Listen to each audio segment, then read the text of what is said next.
What's going on, everybody? This is Brent0331, and I appreciate you guys joining on tonight. This is live stream number 24, and tonight we were talking about the possibility of World War III. Are we getting closer to it? If so, what's it going to look like, and what's going to happen? I mean, there's a whole crap load of stuff going on tonight, so I appreciate all you guys coming in. Before I get to introducing everybody on the panel, just kind of lay the groundwork here. This isn't all about Russia, guys. There's a lot of going on in the world. We got new leaders on the world stage, i.e. the Chi-Coms and the Russians. So can it be salvaged, or literally are we on the doorsteps of what is probably going to be the onset of World War III? So going around the horn, introducing our panel tonight. Starting off, I got Les with Pegasus Tests, good friend of mine. He's a black hat instructor at the One Shepherd Leadership Institute. He served in the United States Marine Corps in the early 90s. He's a veteran of the Gulf War. He has his own logistics company and also his own tactical company. But be sure to check out his YouTube channel, Pegasus Test. Thanks for joining on tonight, buddy. Good to be here, Brent. All right, next panelist we got tonight is my good buddy, Staff Sergeant Chad Cada. Good friend of mine. We served together in Bravo 123 in Afghanistan in 2012. He also served in OIF 1 and OIF 2. He's a veteran of Fallujah.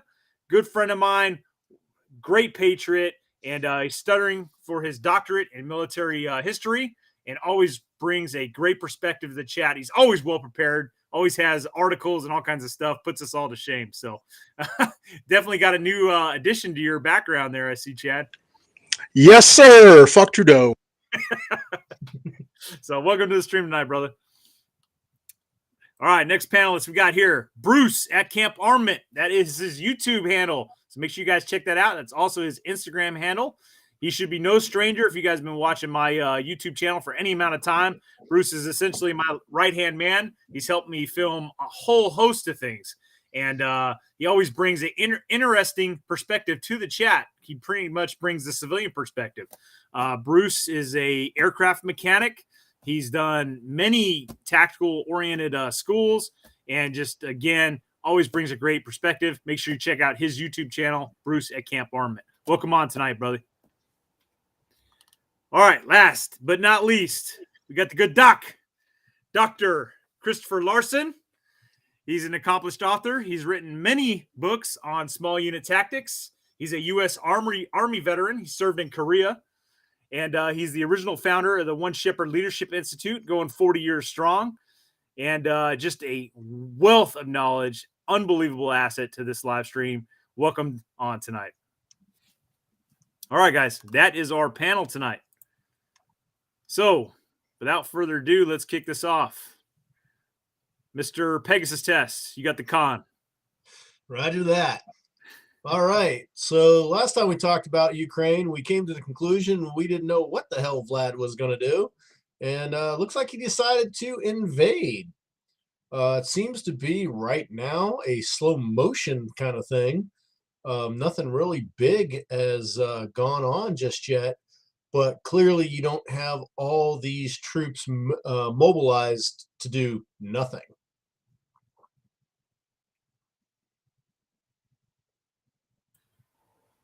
Yep. And let's not forget that we got the Chinese and the Russians kind of collaborating more so. And that was something I feared. I remember when we were talking about the PLA threat several streams back. That threat is absolutely materializing. I mean, you combine the forces of Russia, who, you know, from the onset, I always leaned, they shouldn't be our enemy. Like, we should be working with them. We should be doing more. And I think there's a lot we can do to prevent any escalation with the Russians, because I do believe that the number one threat to our country is the Chi-Coms. Totally agreement with you there, Brent. It is interesting, though, you know, because it's like he's invaded, but not much is happening. I mean, maybe I'm just used to the U.S. way of war and stuff, but there's been no bombardment. There was an increase in the artillery that was going on, but I wouldn't say that was a major increase that's presenting like a thundering herd of soldiers coming in. There's not that preparatory bombardment. There's not a lot of air activity going on. It's kind of like weird. It's like a slow motion thing. It's like he's almost like probing forward slowly to see what he can get away with. Yeah. Okay. So I'm real curious because I have a couple of ideas, but I have to admit, they're a little loosey-goosey on how we could sidestep. What I'm saying is I have a couple of ideas how we could de-escalate this and have everybody walk away a winner. But I have to admit, it's very risky. I think before we even get to how to de-escalate it, it's to recognize what did play out. And I think Putin, to his credit, has played this very intelligently. I always wondered, were those two, regions, was it the Donbass, and then what's the place? It starts with an L. Can't remember it, but you know what I'm saying. The two. Lubjansk? What's that? Was it Lubjansk? Is that how that's pronounced? Okay. All right. Yeah, me too. I'm just a poor white boy from Georgia. I don't know. Well, yeah. I mean, so it's a mouthful, but we know the two regions to the east that we're talking about, and we know Crimea. All right. Here's the thing historically, and this is up for debate. I get why I could offend a whole lot of people here in saying it, but this is from an outsider looking in, right? And I would say that from what I am told, having never stepped foot in this part of the country in my life, from what I'm told, the people of those three regions, Crimea and the two eastern regions, have at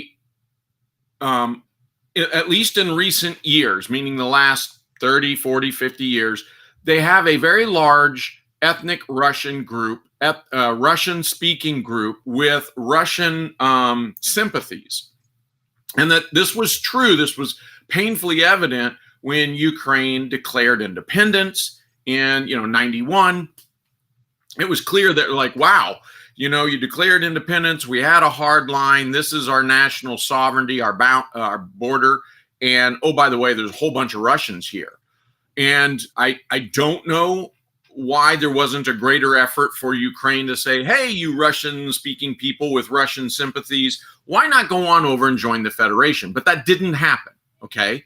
And yes, right away, people can come in and say, well, back in 1200, they're dee-dee-birdie, and I would probably agree with you, okay? But my point here is, back in 1991, when Ukraine formed as a sovereign nation and broke away from the Soviet Union, or what had been the Soviet Union, it did not make these adjustments. And of course, Crimea was always a naval port that was critical to the Russians. So what I'm trying to say is that maybe in 2014, it is not such a surprise that Russia walks in, seizes Crimea essentially without a shot, and that the two breakaway republics, or the regions there in the east say, "Hey, we're with Russia," and so that state of affairs has existed since 2014, and it's not pleasant. So when this whole thing starts heating up last year, for me the question was, what does Putin want? And of course, the number one thing he wants revanchism, right? I said that last time. He wants to recover Ukraine under the thumb, and I do mean that as oppressively as it sounds. He wants to recover Ukraine under his thumb and make sure that Ukraine does not invite NATO into its territories. Well, okay. So within the last, 24 hours or so, what's happened has been that that Putin has said, okay, we recognize the independence of these two breakaway eastern regions. We recognize them as independent sovereignty. Now, I think if you saw the video today about the intel officer, they call him the chief spy, but whatever it is, he's their chief intel officer. And he was talking to a committee from the Duma, who is their Congress, who is speaking to Putin, and he was fuddling his words badly. And Putin kind of takes him to task and says, hey, speak plainly, speak clearly. Do you support this or do you not? Because on one hand, the chief intel officer was saying, hey, I think we should give the West one more chance to come right by us before we do anything radical here. And he's like, so do you support these actions or not? And he said, yes, Putin. Listen carefully what he said. He said, yes, I support the repatriation of those two breakaway provinces into the Russian Federation. And you see Putin like out the corner of his eye, and he said, that's not being discussed.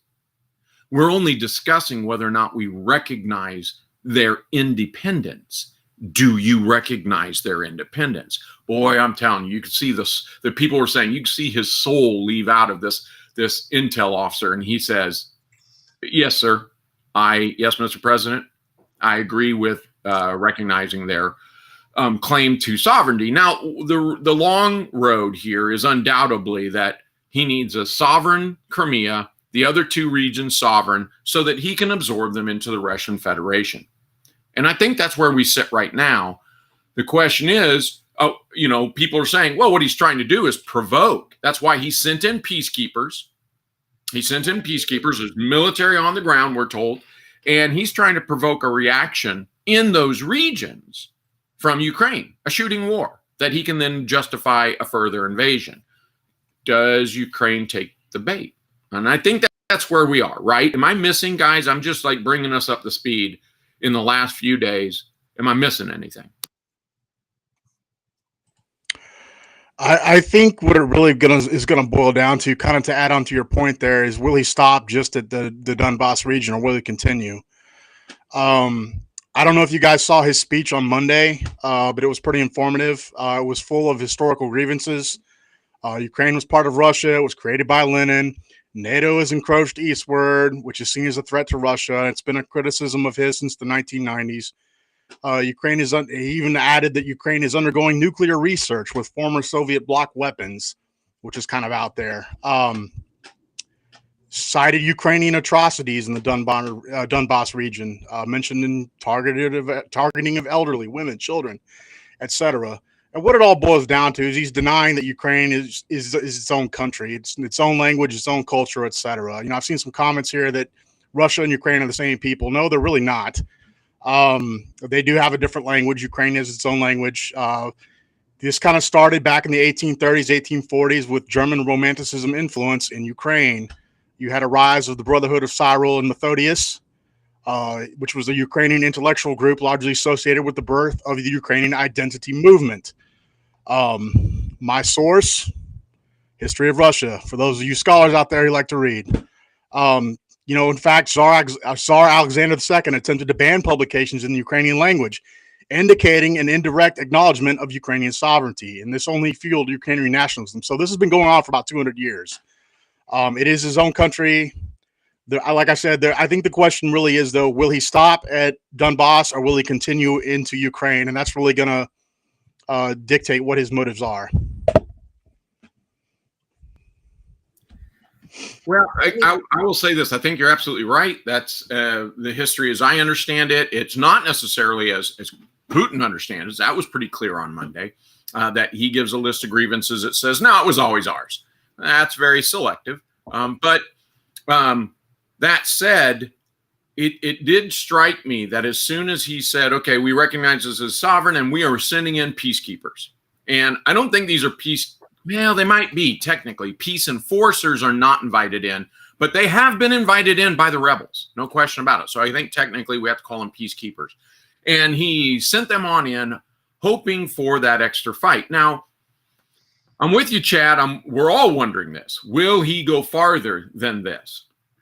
And the answer is he very well may. But I also think at this point, one thing I'm sure he's aware of, he didn't overlook it, but will the UN step in? Let me say that again. I'm not talking NATO. NATO's pretty clear.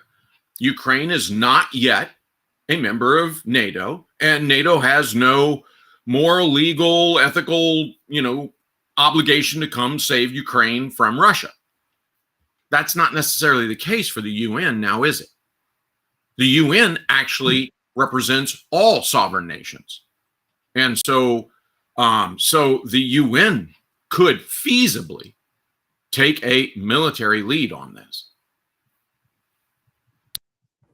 I can't see the UN doing anything simply because Russia has a veto in the Security Council that can bring everything to a halt.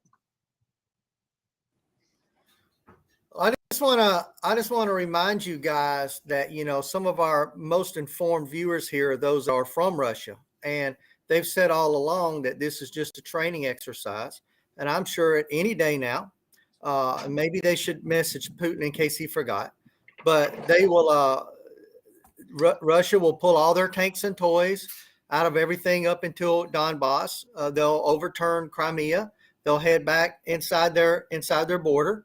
And all of a sudden, this will all be a bunch of nothing, just like they've said all along. I haven't seen that happen yet, but I'm expecting it to at any moment. That being said, let's get back to reality, which is that's not what's happening. That's never what's been happening. And I believe they've been wrong all along. I'm still open to be proven wrong about that. And I do hope that I am. But I sort of think of this thing a little bit like I try to always categorize stuff with things you can envision of your own.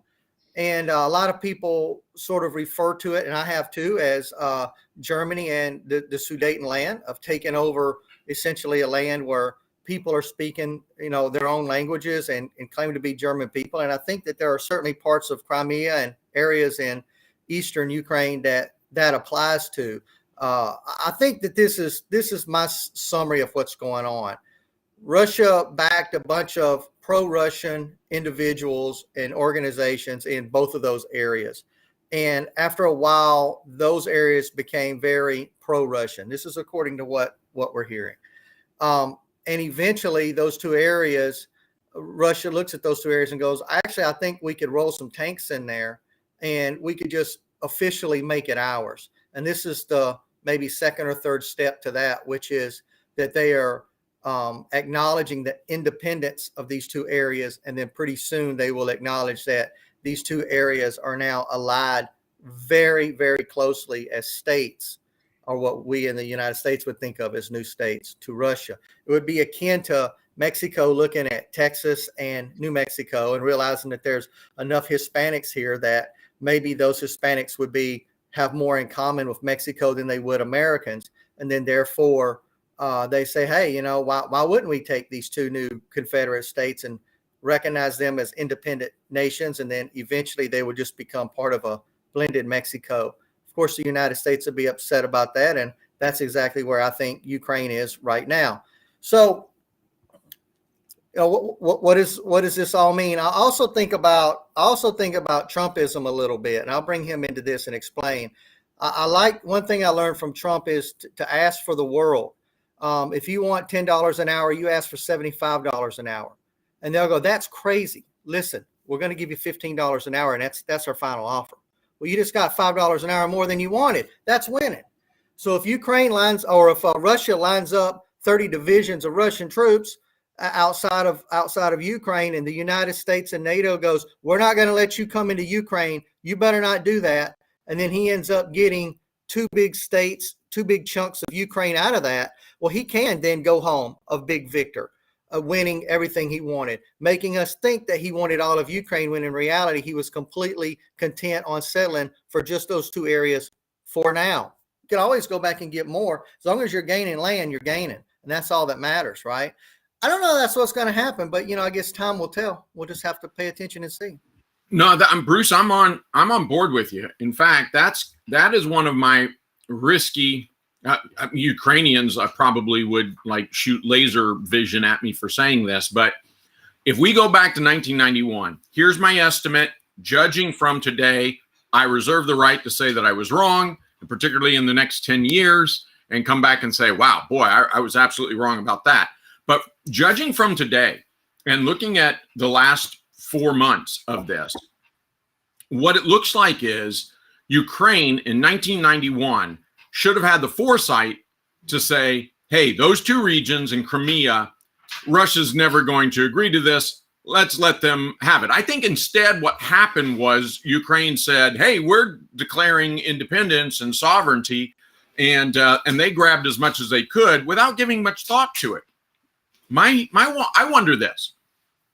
I wonder if the United States, and for that matter, NATO, and for that matter, EU, walked in and said, Russia, Putin, we recognize what you're saying here. We too recognize the sovereignty of those states to choose their own destiny. So let me get their names right here. I actually looked them up real quick. So Donetsk and Luhansk.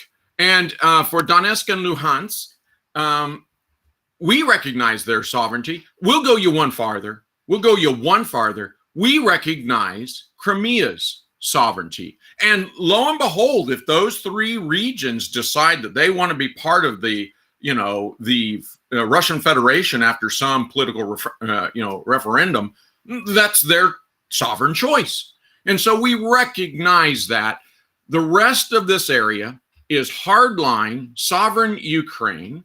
And oh, by the way, last night we just made Ukraine a full member of NATO, minus those three regions that, we recognize their independence. I wonder if does this incite more tension, or is this really what he was playing for all along? And he goes, good.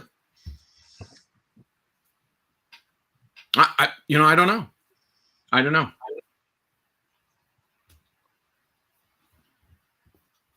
I think it's too early to tell quite a bit. This literally just started, but I want to kind of go back to something that we kind of discussed last time.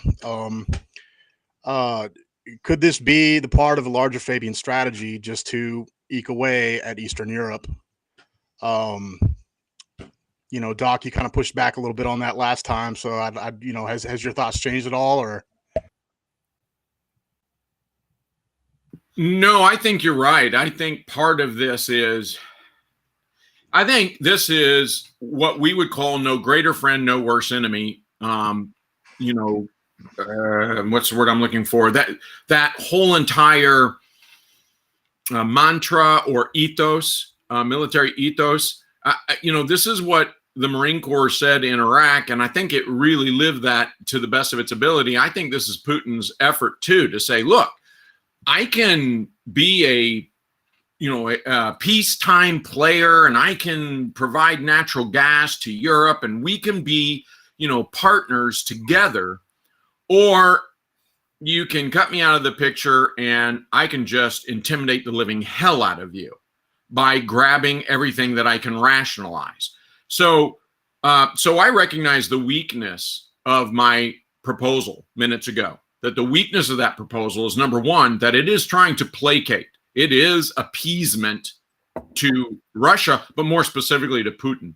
And we know when you think of appeasement and political appeasement, we tend to think of Prime Minister Chamberlain right before World War II, as he tried to appease Hitler. I get it. And that man is pariahed for many good reasons. But I think in recent history, people have looked at what he said, what he did, Chamberlain, that is, and said, you know what? He was up front. He was clear. He was transparent for the most part. He said, look, I'm trying to get peace in our time. It may not be the lasting peace for the next 2 centuries, but if it keeps us out of another World War I, and it didn't, but if it did, peace is worth trying, even if it meant appeasement. And that's when he sells the Sudetenland. He sells Czechoslovakia down the river, as we say here in the United States. He does very poorly by Czechoslovakia by assigning a non-aggression pact, which allowed Germany to walk in and claim the Sudetenland of Czechoslovakia. So I get why appeasement has a very, very poor political history and why it leaves a bad taste in everybody's mouth. But you know what? It's worth a shot. It's worth a shot if it avoids World War III. Take your pride and put it on a table, right? There's a time and place for this, but if pride is going to lead us to stupidity that kills off another, 100 million people, put it on the table. I don't give a damn about your pride.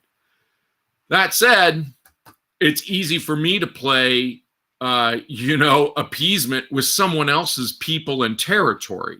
I mean, Ukrainians should rightfully look at me and say, Doc Larson has lost his mind. I get it. But I still wonder if it would work. I think the problem with what you're saying there, Doc, is that is that you're given the assumption that giving up the Sudetenland was a success. It didn't avoid World War II, did it? So we kind of know how that story goes. So if all things are equal, then giving up, say, Crimea or Ukraine or anything east of Donbass is not going to be successful. It's just handed them a completely unopposed step in the wrong direction. I don't know that that's the case. I hate to correlate things exactly because these are obviously not the exact same. I think if anything now, I think the American people are weaker. I think European people as a whole are weaker.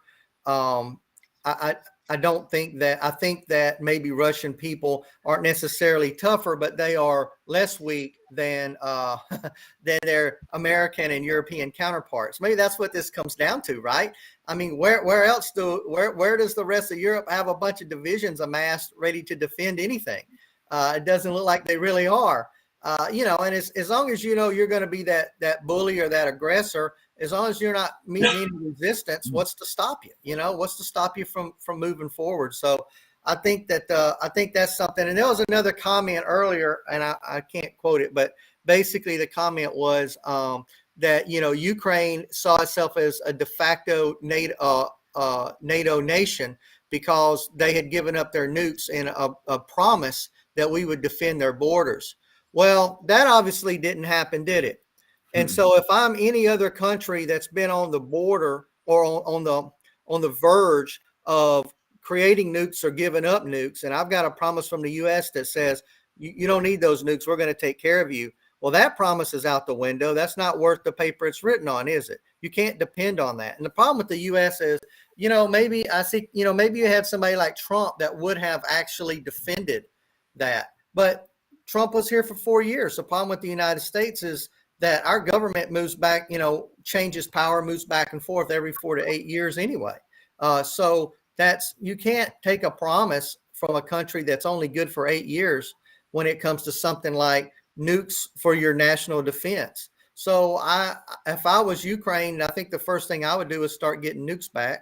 We could have easily made Ukraine part of the UN at any time we wanted to. I haven't looked at the requirements needed to join the UN. I'm sure it's a bunch of paperwork and mumbo jumbo, but the reality is someone else has said that they basically think that we are afraid to allow them to join, just like we were with Turkey, because it does get rid of that buffer zone and it puts another large NATO nation right up against the border with Russia. I believe there's a lot of truth to that. Yeah. Okay. So I can't disagree with the words you're saying there. You're absolutely right, Bruce. And of course, you're correct when you say we can't make direct correlations either. But what we can say is past is prologue, right? Past is prologue. Our past should give us some measure of predictability of what's going to happen next. And, going off of that, you're absolutely right. There was no way to sidestep in retrospect. There was no way to sidestep World War II. There was no way to do it because Hitler wanted what Hitler wanted and Japan wanted what Japan wanted and Mussolini wanted what Mussolini wanted. And so, damn the torpedoes, these guys were going to take whatever they want. And that's exactly what they did. So are we in that right now? I don't know. I mean, don't get me wrong. For the last few weeks, and particularly these last 24 hours, I've been thinking, wow, could people see the implosion? That, we're told at some measure that World War I caught people off guard. Like, no one really imagined the magnitude of what was going to happen next. And then Archduke Ferdinand is the first domino to fall, and and the rest is history, right? But we were also told that people could see the train wreck coming. They could see the train wreck coming for World War II, and America's isolationism played greatly into the hands of those three dictators. So America's weak. I mean, we are. We're not the hyperpower we used to be. We're not the superpower we used to be. Look who's at the helm, and look at our just pathetically weak nation and weak people. When you say, Bruce, that Russians are stronger, what you mean is they have more grit. They haven't had the creature comforts that Europe and North America have enjoyed. And I think you're right. Now, the mistake, of course, was Japanese realized that of the American people in World War II. And the mistake was, well, they enjoy their creature comfort so much they won't go to war. Boy, were they proven wrong. But I'm just saying, coming back to it, if we can sidestep World War III, I would surely like to do that. Yeah, I'll agree with you there, Doc. I don't think anybody would dispute that we want to avoid World War III. Some people sit there and say Vlad just wants to restore the Soviet Union. Yeah, maybe. I think he wants what every Russian leader wants, going back to the very first czars, Ivan the Terrible, is they want warm water port access. So he has to have the Crimea. He just has to have it. I mean, his only other port access to warm water is Vladivostok on the Pacific coast, nicely plugged up by Korea and Japan. You've got Kaliningrad on the Baltic Sea, nicely plugged up by NATO. And then you have his northern parts of Murmansk and Archangel, which are plugged up by the weather half the year. So he has to have the Crimea. And he found a way to get it low cost in 2014 when he sent in his little green men. Not a shot was fired, and he got what he wanted. So he came out ahead in that deal. You know, he's been bogged down in essentially a stalemate in the two provinces there of the Ukraine that I'm not going to make any attempt to pronounce correctly. And part of what he might be doing with this invasion is twofold. One, it's kind of securing a line of communication over land to his ports. And two, that fighting's drug on for a long time. If he sends in all his guys to occupy the territory and doesn't do anything else, the fighting stops. And that probably then brings stability and stops the drain on his finances.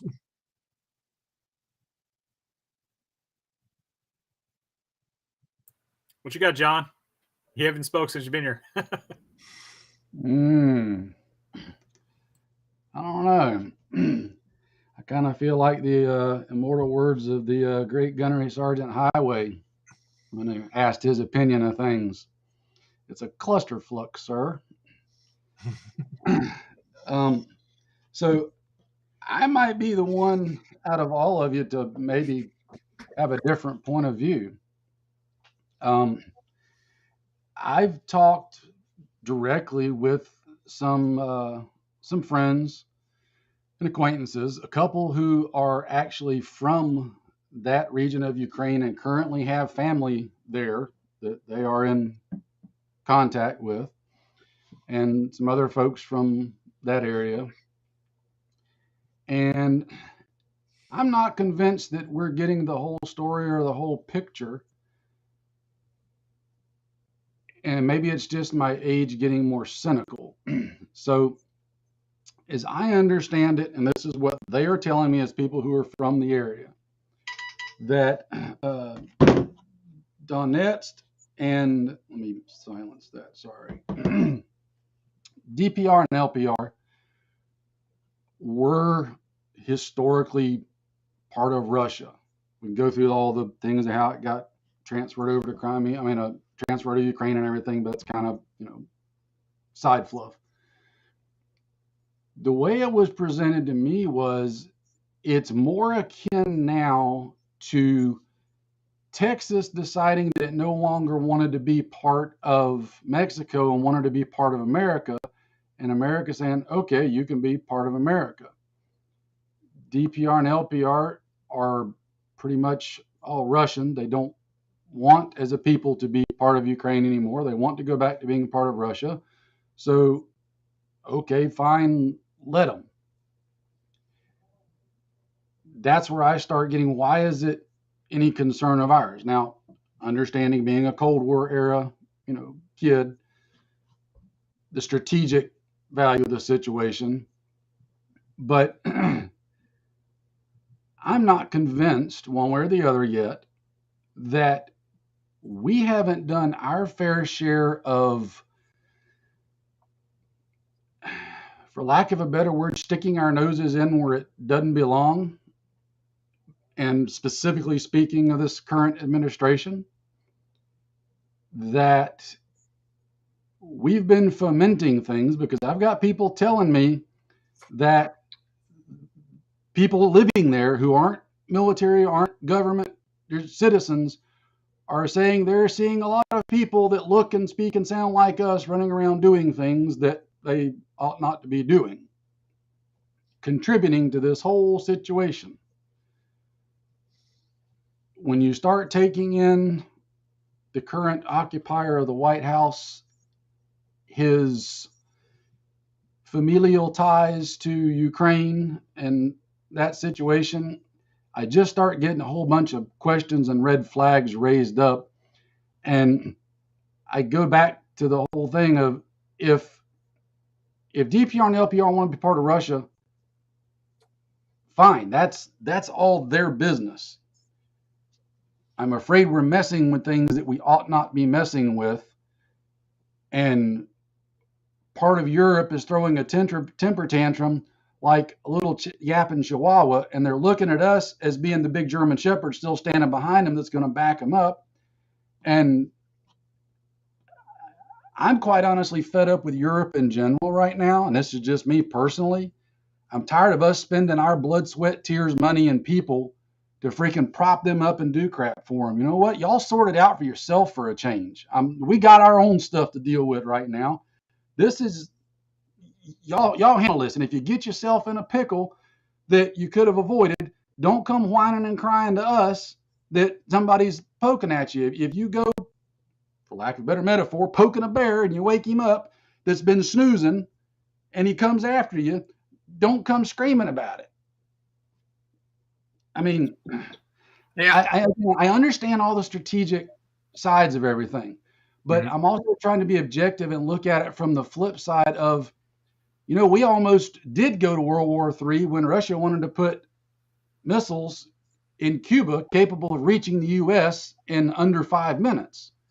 Well, there's been talk that NATO is wanting to put missiles in Ukraine that could reach Moscow in under 5 minutes. So, I mean, do we have that much moral ground to play with right now? Fair enough. Let me ask you this.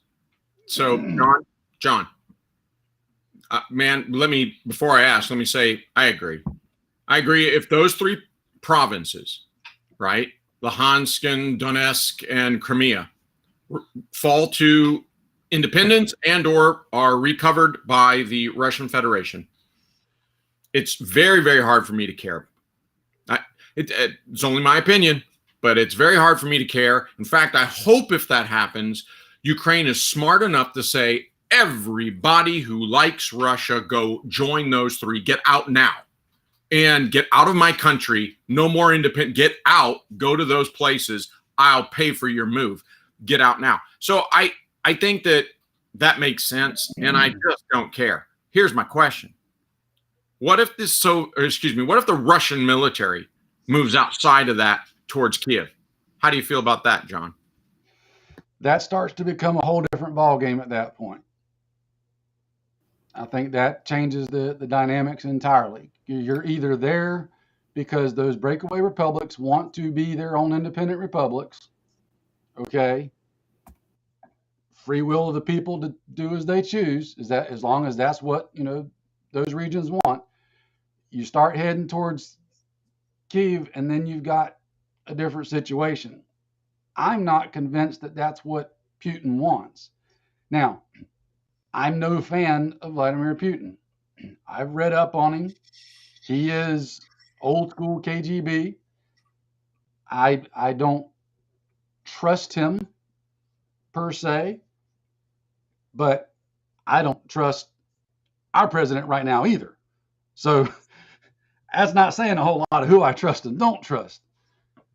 But I still fall on the side of, until you actually do something, I'm not in the manner of pre-crimes per se. I mean, yeah, we're all capable of being rapists, but just because we've got the hardware and the capability doesn't mean we are. We have to actually wait until somebody does it before you accuse him of being a rapist. If he make a move on to completely take Ukraine, then that would be a different set of dynamics in my book.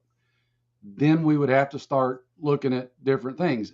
But that said, I'm still not convinced that that's our problem. I'd still fall back on Europe y'all need to sort this out. Y'all live there. Y'all got to deal with the situation. Y'all need to start stepping up and sorting it out. And maybe if we completely backed out of the way and said, you know what, we're sitting this one out, maybe it would force them to say, well, you know what, maybe we need to try real hard to find a diplomatic solution, because if we don't, this will get real nasty for all of us. But how many times does they have to fail inside of 90 years? 3 times. Yeah. We were isolationists. We didn't want any part of World War I, got sucked into it. Then Woodrow Wilson, who I'm no fan, but Woodrow Wilson told the Allies, look, dudes, you can't punish Germany. You got to let them be who they are. Don't punish them after World War I, or we'll be back at it again. And then we went into isolationism. We downsized our military. We ignored the rest of the world. 20 years later, we're sucked back into yet another World War II. Wait. We aren't done, because then Yugoslavia falls apart and Serbia starts attacking Croatia and Bosnia and everything else, right? And that whole place falls apart, and America goes, oh, don't worry, NATO's got this. NATO's got this. The EU has this. 4 years of genocidal killing. 4 years, John. And how quickly did it end? Like, literally, American troops said, yeah, camouflage, no blue helmets here. Camouflage your face, camouflage your body. They up-armored, no white vehicles. No, we're going in with camouflage. And they were told simply this. The ground troops that rolled in were told, the American troops were, we don't know who's who. Anybody who's shooting, kill them. And that's what were told them. Anybody shooting, just fucking kill them. And you know what? The war ended before we could fire a shot, because they went, oh, the Americans are here. They're not joking around. It's done. One of my best friends was one of those that was over there. Yeah. He can tell some stories, and I get it. That's why I say I'm up in the air, and that's all the more reason why I'm fed up with Europe. Why can't y'all freaking sort out your crap without us having to always go step in? Agreed, but they can't. Well, this Because they've been isn't bled this out. isn't 100% their fault, though. And Doc, you mentioned this, John. I agree with you. You know, Europe should be leading this from the front. It's on their doorstep, not ours. Okay, we're separated by giant oceans on both sides, but we are partly responsible for this. Just like in World War I and World War II, we cut the balls off of Germany. We cut the balls off of Austria. We cut the balls off of a lot of countries over there because they had aligned themselves with the Nazi party. We go, hey, Nazis bad. Russians must be good by default. Therefore, we're not going to allow Germany to build up a great military. And I think that's an easy fix. You can go into any country and you can go, okay, you're free to build the biggest military you want to build at any point. And within 10 years, they could have a monster military if they wanted. That's not the damage that we did. The damage that we did is we turned them into a bunch of cucks. I've been to Germany a bunch of times. I'm going to tell you, they're a weak people. You talk about woke, sissified Americans. That was Germany when I was there in the 90s. They're all like that. They're all a bunch of peace-loving hippies, not in the way that we think of them here in the United States. But when it comes to being an aggressor and having any type of national pride, it's not there. It's not there at all. You know, it's all pro-drugs. It's all pro-sex. It's all focused on social issues. And it has been for a long time. And trust me, the old people there are absolutely disgusted at it. But those old people are kind of gone now. That was a lot, from a long time ago. And those young people who are into all that have taken over now. And we're seeing exactly why at any cost. Not only do they not want war, but they're not in a position to go to war. They're mentally, they're not in a position to go to war. And you are so correct, Bruce. Go ahead, Les. And I was going to say, one of the reasons I see that, my company for a while had the contract to handle the German forces when they moved over here to do their training, because there's a big German Air Force contingent out in New Mexico where they do all their flying they can't do in Europe. And a lot of the Germans come over here and use our military schools. So it's not unusual for a member of the German military to spend 3-4 years in America doing his school training, just like an American officer would going through his Army War College or something like that. And the stuff we would have to bring over for them, you know, bringing over one's special gluten-free food. We had to make arrangement to bring in one's personal glider so he could go gliding over here. And I remember even making the remark when I met Bundeswehr leadership to renew the contracts, going, I clearly served in the wrong military, you know, because one of the things I never brought in was field gear, tents, anything like that. But, oh, man, all the creature comforts in the world, you know, their personal racing bikes, it was ridiculous, you know. And when it was time to send them home, it was even more ridiculous because all they did was their time in America is buy at Walmart, you know, because anything they could get in Germany, they could get 3 times cheaper here. And they got their government to pay to take it home for them. So, yeah, they're not impressive. When I trained with the German Landwehr when I was in the National Guard, their equivalent of the National Guard ran circles around them. That was not the Wehrmacht of World War II. You know, they could talk a good game. Sure, they could put on one hell of a briefing, battalion thing. Walk out in the field, there was no field craft. You know, we quickly figured out the best time to overwhelm this force was at 1700 because that's when their first sergeant was bringing the beer. They were not in their fighting positions or anything like that. They never went tactical at night. No, they aren't. You're absolutely right, Bruce. They're not ready for war. And another thing that shows they're not ready for war right now, you can read it. It's open reports. Not a single German submarine is ready to go to sea. You know, the Tornadoes were taken out of service because they basically rotted on the airfields. And look at the Australians right now. They're getting rid of all their European equipment and going to American equipment because they pretty much expect to have to use it. I don't want to beat up on Germany too much, but I've been reading this book, guys. If you don't have this, see if you can find this, Hell's Gate. All right. This is nothing but 1 month of Germans fighting in the Cherkasy Pocket. It's nothing but pictures from that time frame against the Soviets, against the Russians. And, you know, I think about, you reminded me of a story in there, Les, where there was this leader that they had that was trying to get them food. And they ended up butchering a bunch of cows and livestock. And each man would get a slice of bread and a chunk of meat a day. And they were very glad to have it. Now, I would love to go down that line, go back in history and walk down that line today and see which one of them objected to it because he couldn't get his gluten-free meal. Man, you guys are hitting the nail on the head. I do want to be nuanced. If you were behind the Iron Curtain, if those countries, so what I'm saying is Eastern European, I think their militaries are anemic because of budget, and their militaries are anemic because of training, right? That's what it is. Their budgets are small, and their training is based on red team armies, which don't trust NCOs, which don't trust junior officers, which say, don't worry, colonels will get everything done. And so this is why they routinely fail.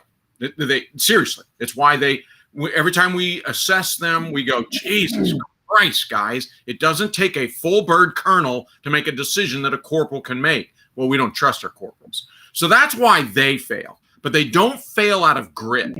They have the same discomfort and Spartan lifestyle that the Russians had to suffer. Whereas, you know, you move east or west of the Iron Curtain, and you have got, it's not just France and Germany as our, you know, as the comments are lining up. My God, no, it's everybody west of the Iron Curtain.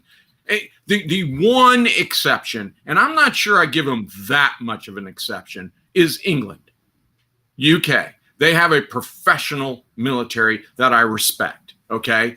But, you know, they gutted their own armor. They're like, yeah, well, no one's going to fight with tanks anymore, so we'll just get rid of them. So they're making really, really poorly, you know, based decisions, poorly informed decisions. And so, you know, I can talk about the exceptions, but the reality is we have a pathetic allies, and they were pathetic in the 90s, which is why they couldn't deal with Bosnia. I mean, think about it. From the time the Cold War starts in 1946, when were they not? I mean, I know that's being harsh, but they barely ever kept up. they barely ever kept up with us. No, You know, no. 1950s and 60s, they could hold their own. Okay, I'll give you that, but it's been in steady decline since then. Hey guys, Yeah. I want to make sure we are reorienting our fires here to the mass topic at hand, and that's World War III, the possible breakout of that. So a lot of the conversation has been Let's based go down around to hand. a lot of the conversation has been based around the stuff going on in Ukraine, which is obviously very viable because it's very related. But at what point does this reach the level of starting a third world war? And I think the danger we run into is obviously, appeasement. I don't want to see American troops going and die in Ukraine. No, absolutely not. I don't even think Ukraine is a democracy that it's getting painted to be. If you watch Tucker Carlson, he's been doing a good job of covering that. But at the same time, I do think we should be arming the Ukrainians to defend themselves. And that covers air assets too, anti-aircraft, because I just saw an interview today and they were talking about they have enough weapons to deal with the Russian tanks, but they don't have anything to deal with the air assets, and that's 100% accurate. So my concern is, if Russia does cross that LOD past those, already Russian identified areas into the Ukrainian part that's not identifying with Russia. Okay. And we stand back and all we're doing is saying, hey, we're just going to, put these sanctions on you no matter how tough they are. Well, what signal does that send? Well, we already sent the signal that, the monumental effort that we put into Afghanistan, taking down Al-Qaeda, taking down the Taliban, and then building up a pro-American government to help keep those fuckers out of that country. After 2 decades there, we just say, all right, we're done. We're out. And we jump ship, and now look what's happening. Literally months later, not even a year later, months later, this is happening. So what's going to happen if Russia does cross that LOD into Ukraine, takes Ukraine? We don't do shit, okay? What is old Xi Jinping doing down there in China? I think we know the answer to that. That's already doing. Why they haven't gone across the strait and taken Taiwan? It just blows my mind. Every day. I can tell you why, Les. Because it won't be until after March 1st until the winds and the ocean currents in the South China Sea will be in their favor. And I have a very good friend that's in on the intel side, and he's been saying this to me since last year, that after March 1st, if this stuff starts kicking off with Ukraine and Russia, to watch what China does. Because as soon as those winds and seas are in their favor, if we look like we're focused and tied up with them, like we appear to be right now, we're liable to go to bed one night and wake up the next morning and China's sitting on top of Taiwan and everybody's going, how did that happen? We are laser focused right now on them, on European situation. And so getting into the World War III thing, I think what Brent laid out is a point that gets us dragged in. If something goes south, because it could go south over in Ukraine really quick right now. It could go south over one person having an accident. Some freaking PFC falls asleep behind a keyboard and his head bumps the wrong key, and the next thing you know, the whole world's fighting. That's literally where it's at. And I'll go back, this was part of the World War III thing. I don't trust our own president right now because his poll numbers are in the basement. We're on the verge of a severe economic catastrophe, the likes of which we've never seen. He needs a huge distraction right now to take people's focus off from that. And what better way to try to boost up an economy than to get back on a war footing? The problem is, I'm not convinced that we're even ready. One of my buddies that just recently retired, he still says to this day that we've spent 20 years with the global war on terror, and that's what we've oriented 99% of our military towards. And we're just now realizing, holy crap, we need to shift some things back. There are individual units, yes, that are, but speaking of the Army in general, can't say too much about the Marine Corps because I don't know, but Army-wise, He says, our officer corps and leadership is not ready to take on a near peer like Russia or China. Not right now. John, do you remember that scene in Braveheart where the King Longshanks has to decide who he's going to send against Wallace, right? And he looks at his queer little son, and that's a word you can use nowadays, by the way. The LGBTQ community said queer is fine. So he looks at his queer son, and he says, God, I can't send you. So he sends his wife instead, right? And that's where America is right now. Like we look at our own armed forces and we go, Jesus Christ, not you guys. And then we look at NATO and we're like, you make make my queer son look capable. So we have no one to send. We have no one to send. But I think maybe Brent just hit. And I'm not joking here. I'm just going to sound like I'm being hyperbolic. I am not. I think you just hit the solution, Brent. You know, they had that 70, 80-year-old Ukrainian woman with some Kalashnikov, and they're like, oh, look at they're training her. No, that's completely horribly ineffective. Where that would have been, not joking here, not joking, where that would have been a cool photo op, if she was getting ready to launch an Exocet anti-ship missile. Because it's not just anti-aircraft Stingers and Patriot batteries that they need. They need anti-ship missiles as well as anti-tank. So that's maybe the way we win, is we let the Ukrainians defend themselves. That has a natural ring to it anyway. And oh, by the way, they're probably far more capable than anything we could send, any paper tiger we could send them that would get wet in the rain and dissolve. So how about we arm their grandmothers with Exocet missiles and Stinger missiles? And by God, I'll bet you give them enough, you proliferate that. And yes, I know there are risks of selling it in the open market, blah, blah, blah, blah, blah. You arm the Ukrainians and the Taiwanese people with enough rocket launchers to defend themselves. Anti-tank, anti-ship, anti-aircraft. By God, I think you got a winning combination.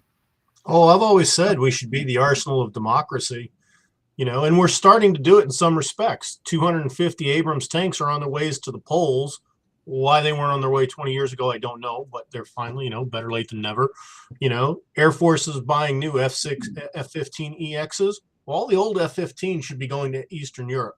Right now, Bulgaria has an air force of exactly 8 MiG-21s.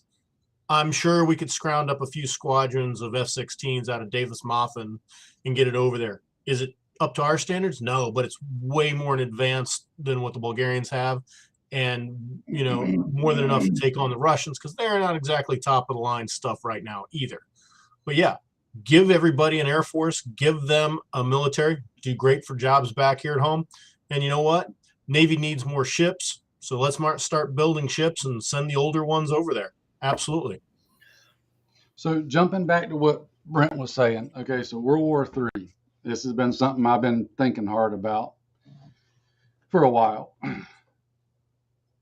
They say history doesn't repeat itself, but it often rhymes.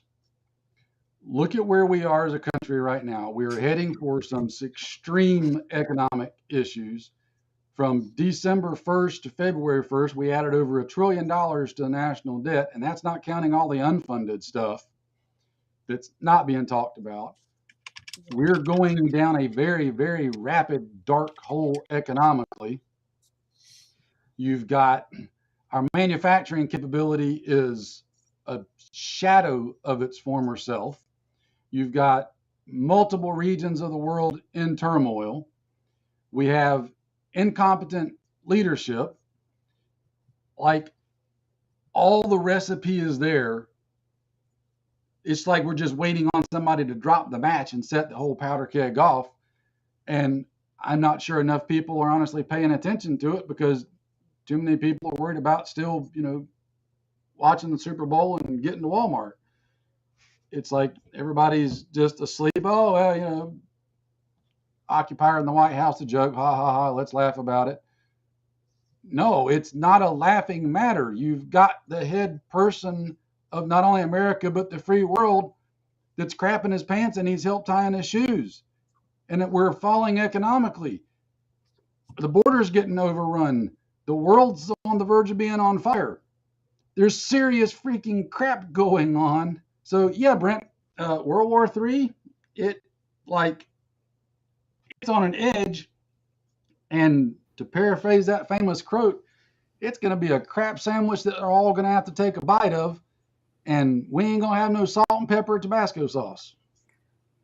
Well, I think the problem with this World War III idea is that there has got to be a foe. So if China and Xi are the aggressor in Taiwan and Putin and Russia are the aggressor in Ukraine, well, who is their enemy? It's not us. Biden's already said he's not putting boots on the ground. He said that when Russia started amassing troops on the border. He said that months ago. We're not putting boots on the ground. He said that flat out, not going to do it. And I don't blame him. If we can't win in Afghanistan under his leadership, how are we going to take on Russia? Let's get for real. It's almost a joking matter, John. There's nobody to oppose him. So Biden has already conceded not just everything east of Donbass and Crimea. Biden has already conceded all of Ukraine to Putin. If he wants it, what's going to happen? Economic sanctions? Okay. Whoop-de-doo. What does that matter? Biden or Putin's already got new alliances being formed with China to deal with that issue. If you can't get what you want from the United States or from the Western world, just get it from somewhere else. Someone's going to fill that void. Yeah, it might cause you some discomfort, but you get a whole country out of that deal. And like you guys have said, why Xi hasn't moved on Taiwan is beyond me. I fully believe he could send troops in there tomorrow, deal with Taiwan, and the world wouldn't do anything other than come up with new ways to start trading with the new Taiwan and Xi. I don't think we would go to war over that. Not for a minute. Not for 1 minute. I don't think we would. So No.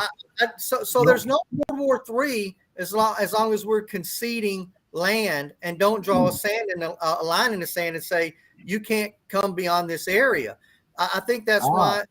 And if we as a country, if we as the United States are sending out the signal from the very beginning that we're not going to put boots on the ground, well, how the hell would we expect any other country to just magically develop the fortitude to put their own boots on the ground? I just don't see it happening. Well, here's the thing: the Dems are always anti-violence, everything until they get in power, and then they suddenly become the war hawks like they are right now. Mm-hmm. And again, I go back to Brandon. If he thinks in his head, if his puppet masters keep thinking that the way to deal with his poll numbers, the crashing economy, etc., is to get us in a fight, they may do it whether we're actually ready for it or not. And then we're really screwed. Think about something as simple as this. We start getting involved. We could continue to argue whether or not we should, could, whatever. Let's just go with we get involved at some level. And this is something it's an undebatable point. We already know it because it's happened. Russia decides, okay, you know what? They start flipping out light switches across the continental United States with cyber attacks. And we already know they're capable. And crap starts going freaking pear-shaped sideways here at home. They could create enough havoc here without ever having to do a thing that we would be forced to, at some level, look inwards and go, we got to take care of all the chaos here at home. I'm not saying it's likely. I'm just saying I don't put it out of the realm of possibility. If things started going crazy everywhere with our open southern borders, have they already got people come across those borders that's here in America that they could link up with all the commie groups that we've already got here and turn them loose at the same time to just create little pockets of havoc? So you're saying Red Dawn is real?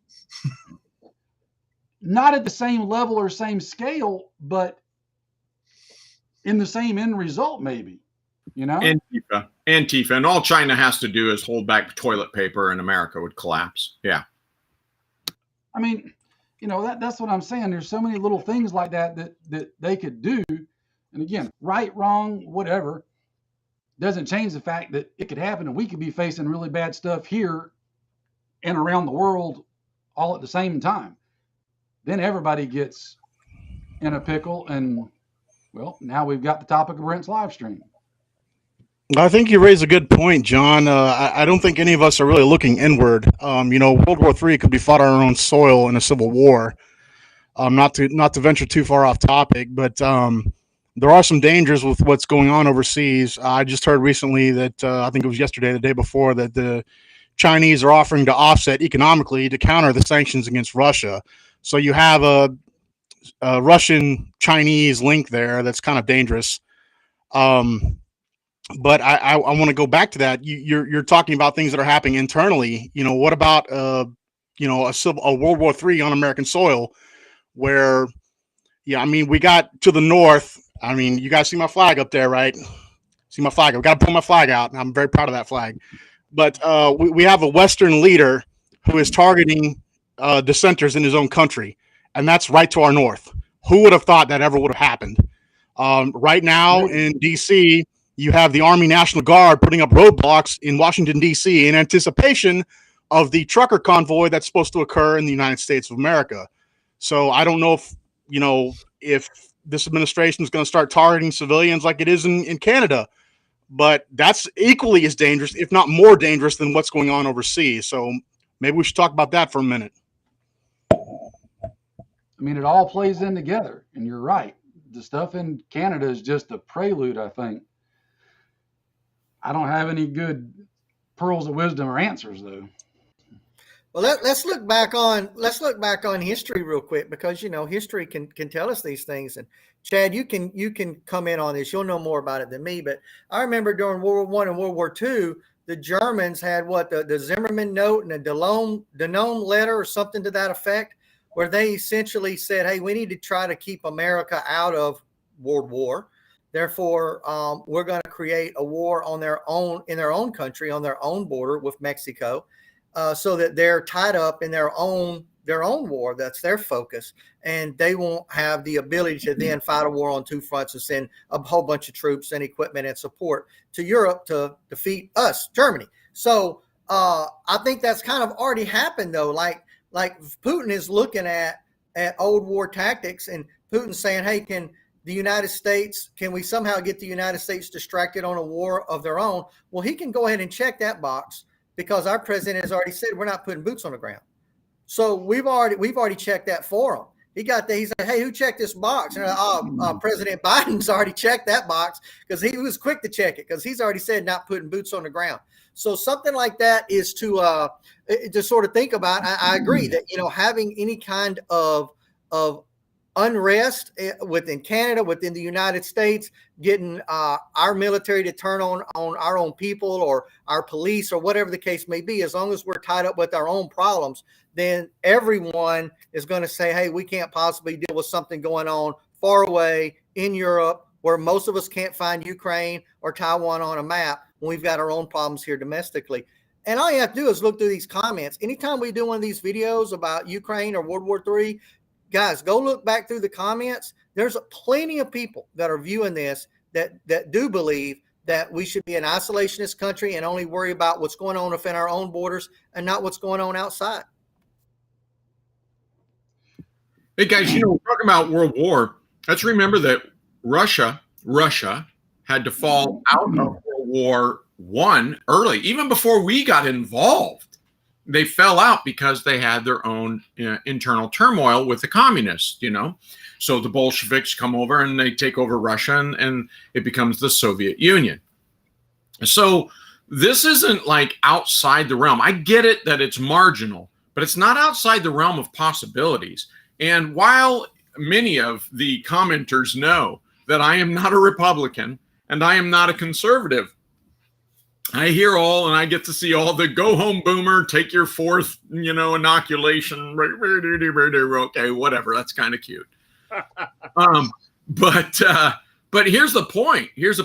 As much as I beat up and love to do it, I love beating up Republicans. And conservatives, I don't like beating them up, but they're a little silly. As much as I love doing that, guys, there's no question about it. Let me say this plainly, clearly, at a national level. I understand that politics is national, and then there's a state level, and then there's a local level. So I'm not talking, there's a weird thing about the Democrat Party is that it is not the same party at the local level as it is at all the way up at the national level. But let me get back to my point.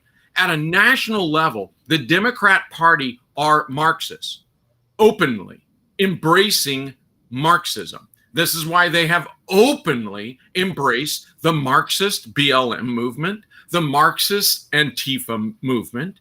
And so they very, very clearly are far more left Marxist than Putin himself. Remember, just 2 years ago, Putin stood in front of the Duma and said, communism is never coming back to Russia. We had the Soviet Union for 70 years, and you guys failed to make it work. It's never coming back. It is more true to say that Putin is a czarist than a Marxist.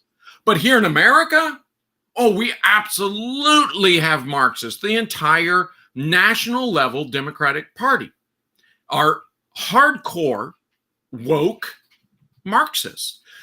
You look north, and the Trudeau administration makes our Democrats look like sellout capitalists.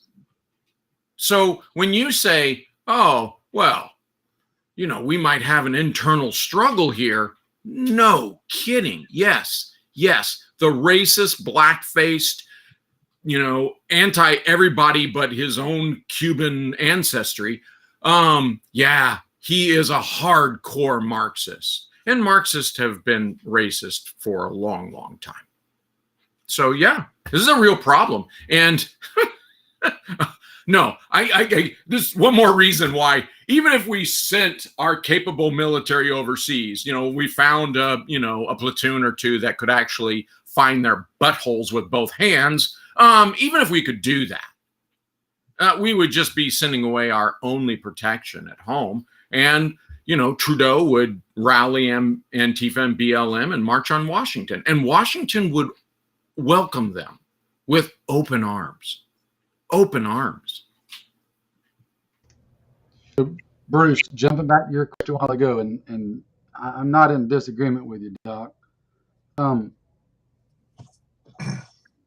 Olympics, Bruce, that was one reason China hadn't done anything yet. They wanted to get the Olympics over with and everybody out of the country. You factor in now that's over with, they're getting everybody out, and then come the first part of March, when those winds and seas start changing, things heating up, keeping our attention overseas, start keeping an eye on China real close. I hope somebody's still watching them. But no, you're right, Doc. We have a very real threat of communism right here at home, and stuff starts getting stupid around the world. I know for a fact we've got proxies already here that will try to rally and organize those groups, because I've said it before, you've got groups like Antifa, etc. The ones that we commonly see on TV playing in traffic, that's not really Antifa. I have a friend who knows who Antifa is. Real Antifa is wearing a three-piece suit to work every day with a six-figure salary. There are some very, very high-level professional people behind all that. They've got their useful idiots and their cannon fodder, just like any good communist movement does. That's who you see out in front playing in traffic. When it comes time to get really, really serious, it'll be a different story. And think about this. They're college professors. That's who you're talking about. The tie and the great job and the big salaries and everything else. They're college professors. Yes, corporate sponsors. We know Levi's and Coca-Cola and Schick all support BLM, and they're very proud of it. So there's that. But yeah, their college professors are who their intelligentsia is. I was just talking with a friend the other day, and we were both in agreement on this point. Look at what's happened in America in the last 2.5 years. Look at the gun sales that have just month after month after month, broken records. Is that people like you and I buying guns? Some, but it could also be a whole bunch of people that think a lot differently than us that are buying guns. That's probably who a lot of them are. That's a good point, John. That's a good point, John. I know there's a lot of people that I know, quite a few, that are either first-time gun buyers or had a shotgun for skeet shooting, but then realized in the last year or two that they wanted something for personal defense. Those two very different tasks, right? And so I completely agree with you. Yeah, definitely. That is something to think about. Every day there are more in this country than there were the day before. And the big question that I'm sure our government is wanting answered is. So just to address somebody's comment in the chat section about me having a lot of friends, due to the nature of my business, I get to interact with a lot of my customers and talk with them and end up making a lot of friends and acquaintances. So yeah, I ain't the smartest fella in the book, but I know I'm smart enough to turn to people that are smarter than me and ask them questions and talk about things. So I got a lot of friends that I draw on to get information from. I'm more like Forrest Gump. Hey, John, these guys could use some of your chest rigs. Oh, Lord. Hey, Why do you not want to be friends, Brent? John, they expect those to be delivered next week as well, okay? Just like Amazon. and the right sizes, and they better be animal cruelty free. Hey, Jason Dusek jumped on here and said a good point. He said, those professionals are like the Germans you guys were talking about. They need their vegan pastrami, et cetera, et cetera. We know Jason from One Shepherd, of course. And Jason, I appreciate you jumping in there. Honestly, I caught that comment before I realized it was you that made it. So let me address that. And I will say you're right. You're right. We can sit here and we can laugh about BLM and Antifa as a fighting force. But you're missing the point of the militia. And they would be and are, in fact, a militia. The point of the militia isn't to take on the military. It's simply to exist in areas that are make us vulnerable. So they don't have to be good to be a problem. They just have to exist, and they do, armed. So I appreciate your point there, Jason, but I don't know. It's still a scary concept, particularly when you're talking about projecting military force around the world in a World War III consideration or conditions, and then you have Antifa and BLM and Trudeau leading them. Yeah. Well, Les, let me ask you about this because again, going back to my book here, the weather in Ukraine hasn't probably changed in 100 years, and one of the things that was said in the book was some German soldiers showed up to reinforce the front in like December, and they were complaining because the temperature was like 17 below zero, and they were tearing down outhouses to build fires. And one of the veteran German lieutenants came over and said, "Hey, I'm not sure that you want to do that." He said, come February, March, we're looking at negative 40 below. So you guys have talked about the waters needing to be right in Taiwan in order for China to do some type of water-based invasion, right? But we also know that the grounds need to be right in Ukraine and frozen in order to move tanks very easily. Unless I know that you haven't spent a bunch of time in Finland, you probably have some pretty good experience with that. So maybe you can comment on it. Well, regardless of what weather or season you choose to go in, you have certain military problems. In the modern day, the tides and the winds for an invasion are not what they were back in, say, World War II. They're not as a determining factor as they used to be. In a case like the Ukraine, yes, hard ground and tanks, that's essential. So you want to attack in the wintertime. The spring thaws will come late March, early April, and they'll last into mid-June when the ground finally starts to form up again. And that's why you'll notice the Germans did Operation Barbarossa in late June, because they knew they had campaigning up through the end of September. And then the winter rains come and the ground gets soft and turns to mud, and then the snow comes. All these things are going to affect you for different reasons, but then it depends how each country's military trains. The Finns, for example, train a lot for wintertime. They plan for wintertime. They're very good in the winter. The modern Russian army, clearly it's been training up to do this at the time it's doing it in Ukraine. You know, I'm sure the Russians know enough about the terrain to know that, hey, for our tanks, this is optimal time of the year to go. And one of the things they may be factoring in is get all the tanks in there before the mud comes, simply because once the mud comes, then they can't leave. And then the Ukrainians are stuck with them no matter what. A little bit roundabout there, but I hope that answers your question, Bruce. Yeah, I just think that maybe that, people are kind of a little bit like, what's the holdup? And we've mentioned those two things, the waters in Taiwan and also the conditions in Ukraine for a large scale, heavy armor military invasion. Maybe those two things, there's a pinnacle where those two things have to line up or they have to cross. And then that would be the ideal time. Who knows? Maybe that's what the two countries are waiting on.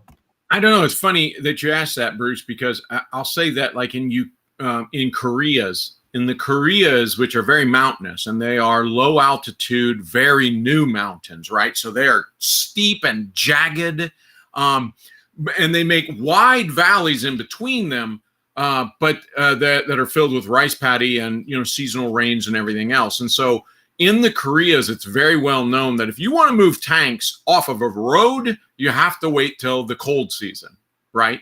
Otherwise, you can move tanks plentiful, but they're going to be pretty much, limited to the roads with very few exceptions.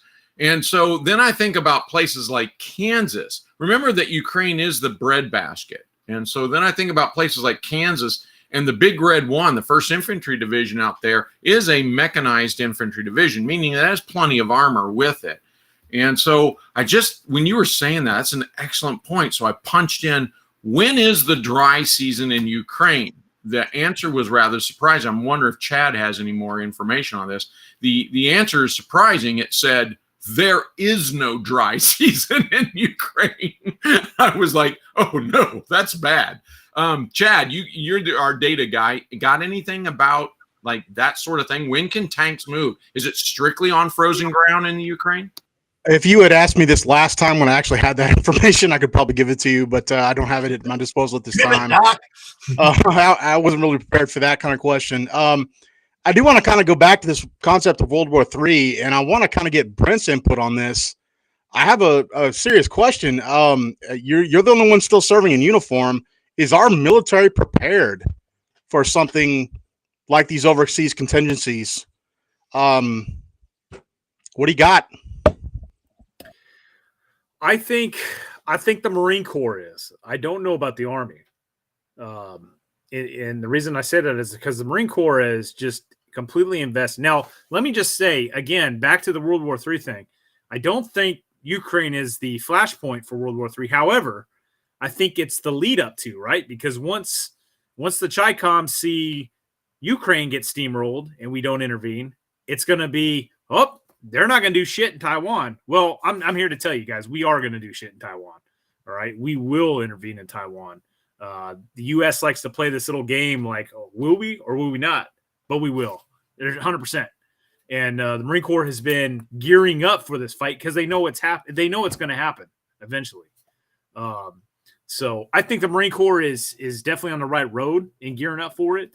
And then you got to think, again, World War III, if the Russians and the Chinese are getting cozy, that's going to be a bigger problem because I think we've been focused mainly on fighting the Chinese. But what if this becomes a bigger thing? I mean, both world wars, guys, these alliances, particularly World War I, are what snowballed this shit, right?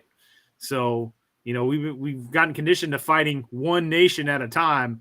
Well, you start forming these alliances, especially if you got the Chinese and the Russians cozying up together, and it's like, hey, the great Satan now is the United States.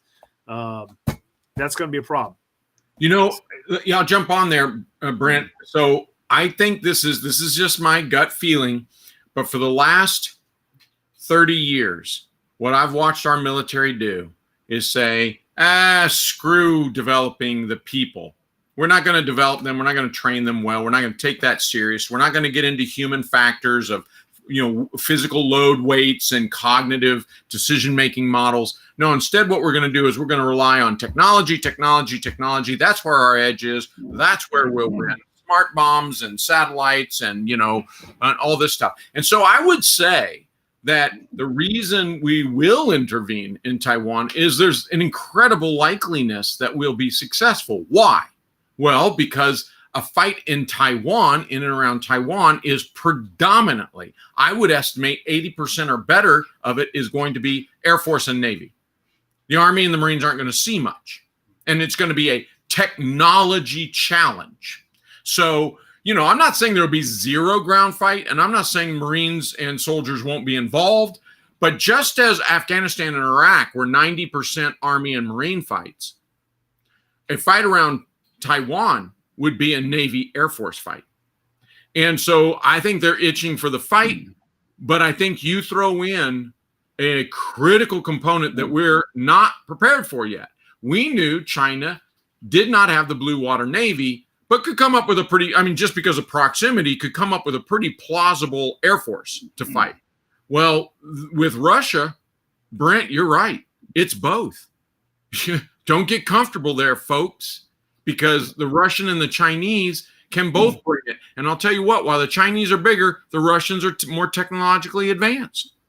So, so the Navy and the Air Force have their fight on their hands now that there is an alliance between those two. Even in Taiwan, I don't think it's a foregone conclusion who's going to win. And I'm including Japan and Australia and South Korea in that fight. And I still don't know if it's a foregone conclusion who's going to win that one. But in Ukraine, we'll be dependent upon the United States Army to win. And when's the last time the United States Army cared about camouflaging its face? 1999? Jesus Christ. So piggybacking on that, Doc, and you partly stole my little fly in the ointment. I think Brent is right. I think Taiwan is definitely a fight we'll do because I know some people want to compare it. They are a much more strategically important friend to us than Ukraine is because of all the manufacturing and stuff that's done in Taiwan. Additionally, we are very close friends with Japan. Japan has said unequivocally they will not sit by and let China move on Taiwan because China's already said if they take Taiwan, Japan's next because the two of them ain't friends. We wouldn't stand by and let that happen. Brent's right. We will be involved in Taiwan. What if we start to get involved in Taiwan and China decides, okay, now's a good time to occupy a bunch of American attention. We're going to take and undo the leash on our little rabid pit bull. Knowing that it's cannon fodder, but turn North Korea loose on South Korea. That would tie up a lot of our resources and attention by default. Not saying that they would win, but I'm just throwing it out there. What would that picture look like of us having that much stuff tied up resource-wise, trying to manage all that at one time? Because then you're going to have Japan involved. And now you just go into what Brent was saying. All of a sudden, all these alliances start snowballing and things start going haywire real fast. Russia and China are already reluctant allies. Putin and Xi Jinping have already met and discussed stuff. We know that. I wouldn't doubt for a second they haven't already coordinated some stuff. Again, you start throwing in those unknown variables. China takes the reins off of North Korea. Here, go whack South Korea for us, knowing that that's probably a fight they won't win.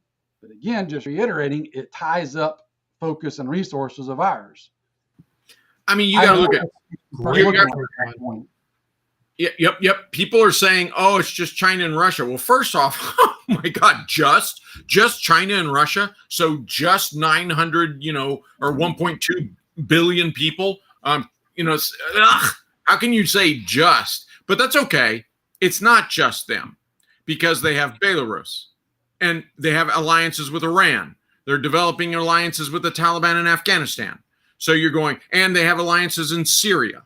So you're like, whoa, hold on. Well, they've got some major player alliances in the Middle East.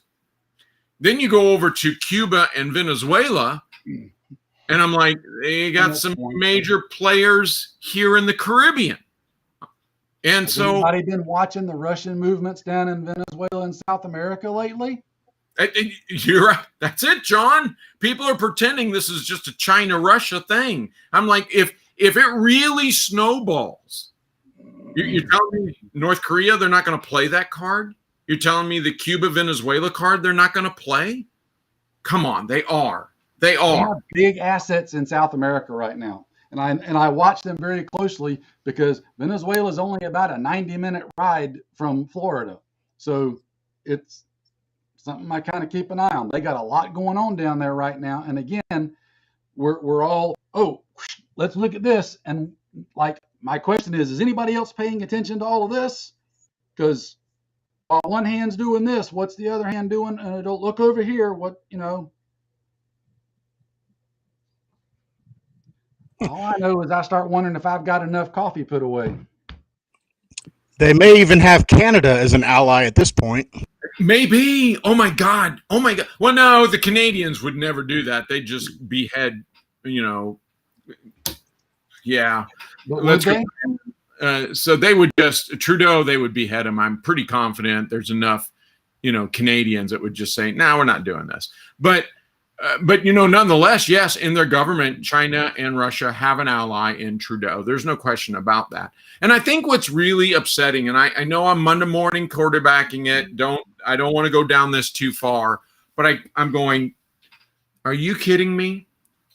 Did the Biden administration, I'm not picking on Biden because he has dementia. I'm not talking about him. I'm saying, did the Biden administration, all of his advisors, did they really, truly think walking away from all of our allies' commitments and deaths and everything else, and from the Afghan people, did they really think walking away in a shameful defeat in the face of the Taliban as an enemy would have no impact? Because in a roundabout way, and in some way very direct ways, this is all fallout from a weak America. Jesus Christ, what were they thinking? Well, Doc, I'm going to burst your bubble, because whenever you look at anything government does, pick the subject, it doesn't matter. Before you ever assume conspiracy, ask yourself, is incompetence a logical explanation? So no, there's no grand plan. They didn't think. Guarantee you they didn't think. They were like, people want to leave Afghanistan, which is true. They didn't look at the fact that while most Americans did want to leave Afghanistan, most didn't want to leave that way. If you just said this is a shit show, it's going to be the average American. All right, we'll stick around. But no, they just said up and leave.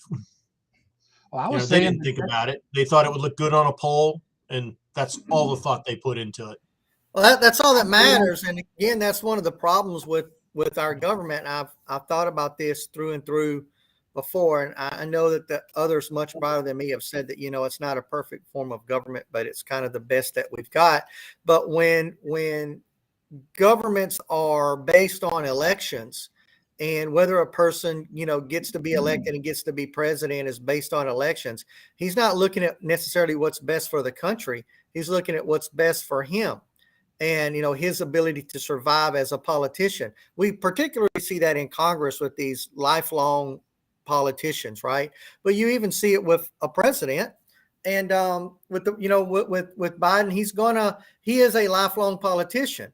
He's not a military strategist. He's not looking at what's best for the country. He's looking at what's best for him and his party. And when he looks at the polls and they say, hey, look, the people who voted for you want you to get out of Afghanistan, that's his number one focus.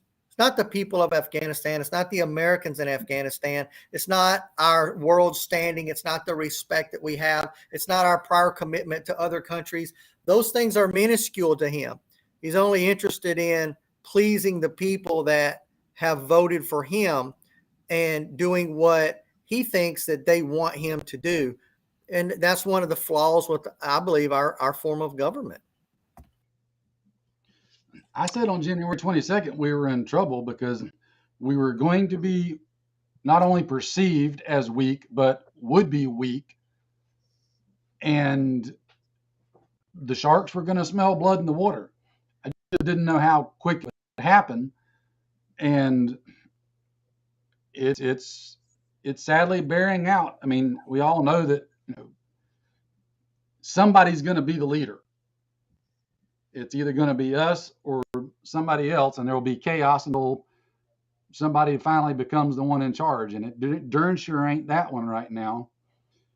So yeah, going back to what Les said, incompetence plays a huge part in it all, absolutely.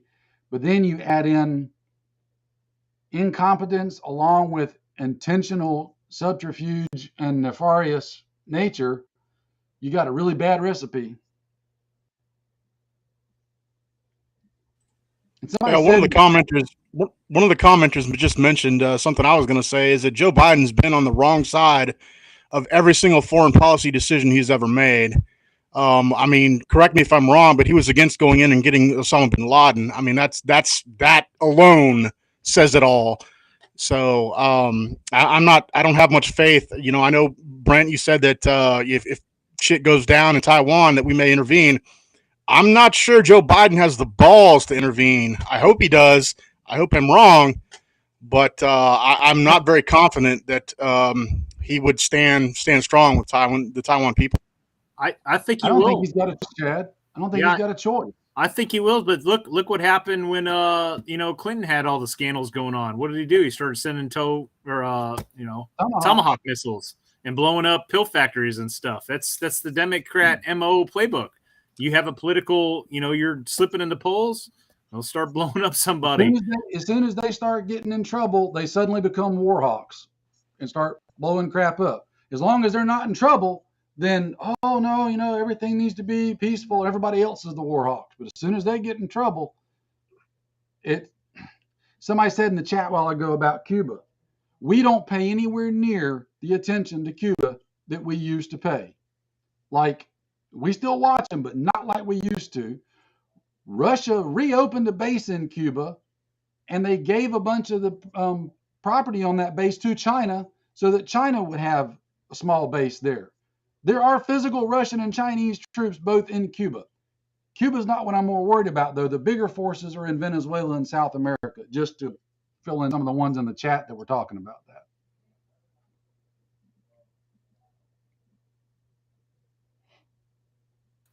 Wow, it's quiet for the first time. So I know nobody's saying anything very disagreeable right now. I mean, the scary thing is, I kind of see Chad's point. It's not 100% guarantee we'll go to Taiwan. I think us being in Taiwan might be as if an admiral has the gumption MacArthur did in Korea, where MacArthur just sent the planes and the troops, and then he kind of told the president he did it. That might have more to do with us getting involved in Taiwan than anything else. Like I said, Japan's already said that's a big note burger for them, and we would have no choice but to step in between because we don't want Japan getting involved. That's a whole nother ball of wow. Well, the Japanese are massively rearming for sure.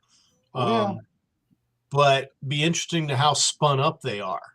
I mean, for example, the Japanese Air Force or Air Self-Defense Force, whatever they call the frickin' thing, that is a very defensive Air Force. They're incredibly good fighter pilots. They're not really good at dropping a bomb. Yes, they're converting their helicopter destroyers into aircraft carriers, but they still don't have the planes yet. Right now they're under their thing is, well, it's to provide alternative landing point for Marine Corps F-35s. I like that one, joint service and all that. But right now, there's not much the Japanese can really do except defend Japan. So the question is, should we support them then? You know, after World War II, we cut their balls off. We said, hey, you guys are bad, and we're not going to let you rearm as a military. And as time has went on, I think as we all agree here in this group, we might need them to be massively armed and ready to help us out a little bit over in that area and that theater. So should we as a country, they technically in the theater have more ships than we do. Yeah, so that's the question. Their ships are very capable, but the point of it is, it's what they're trained to do. You know, I'm sure I don't want to be a Chinese submarine captain within weapons range of Japanese waters. I'm sure the Japanese will find him and sink him very readily.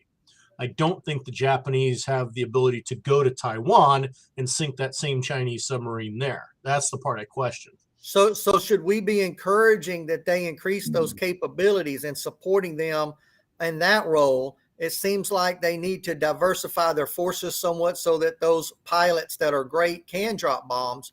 And should we be providing them with the technology to do so?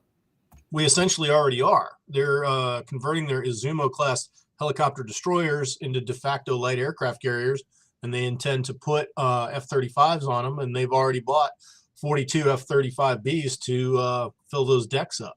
So the Japanese are moving in that direction. If only the European counterparts would follow in their footsteps. You know, we got some very weak allies on our side in Europe, especially. I know we've already discussed that, but, you know, you talk about the other side having some strengths in Venezuela, Cuba, et cetera, North Korea. You know, we've got Australia, South Korea, and Japan, and Europe is not really prepared, at least from what I can see, for any type of conflict at all. No, they're not. They got well and used to depending on us. And while everybody trumpeted it when the British sent a carrier strike group to the Pacific recently, and everybody said, oh, yes, this is this great thing, the truth is, to fill that deck full of airplanes, a squadron of Marine F-35s had to go along, and so did a U.S. destroyer and a Dutch destroyer as well to fill out the battle group. I mean, there's not enough ships right now in the entire Royal Navy to recreate the Falklands War, if you just count hulls. Like I mentioned earlier, the German Navy, none of their subs are seaworthy right now. And the Eastern European nations, they're just living off the old Soviet equipment. So no, there hasn't been the massive rearmament. I mean, if you look at the ones that have really been rearming recently and doing something, it's of all people, the Italians. Hey. You guys know I love the Italians. I'm a Beretta man. So arm, and ship to the United States. Thanks. You know, there are people who said that when Neville Chamberlain and the French president went along with appeasement, you know, what they were really trying to do is buy time to rearm. And history kind of shows that happened, not nearly to the level that it needed to happen, but you don't really see any European rearmament going on except with the British and the Italians. Yeah, I think the bigger lesson to take from that period, Les, I don't disagree with what you're saying. Of course, it's, you know, historical data. But the bigger takeaway, and I wonder how this plays in, is the phony war. So we are told that when after Czechoslovakia, after Sudetenland, after Austria, after annexing, eventually, 1939, the Nazis under Hitler decided, okay, we're going to take this to a kinetic fight. We're not doing political stuff anymore. We tried to appease, and of course, what we know is they had some pretense. Gee, doesn't that sound familiar? In the last 24 hours, they had some pretense of attacking Poland. So they attacked Poland.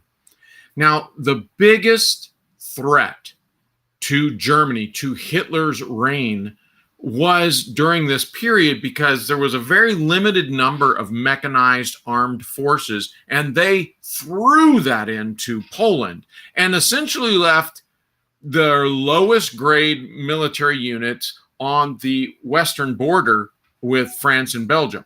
And so Hitler was absolutely, his memoirs and everything else, he was terrified terrified that the French and the British would invade.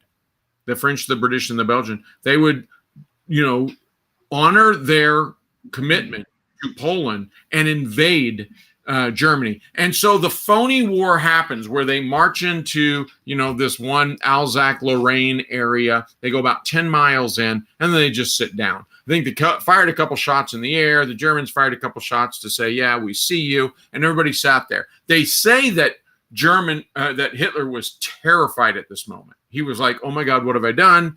They're going to march all the way into Berlin. There's no one to stop them from marching into Berlin.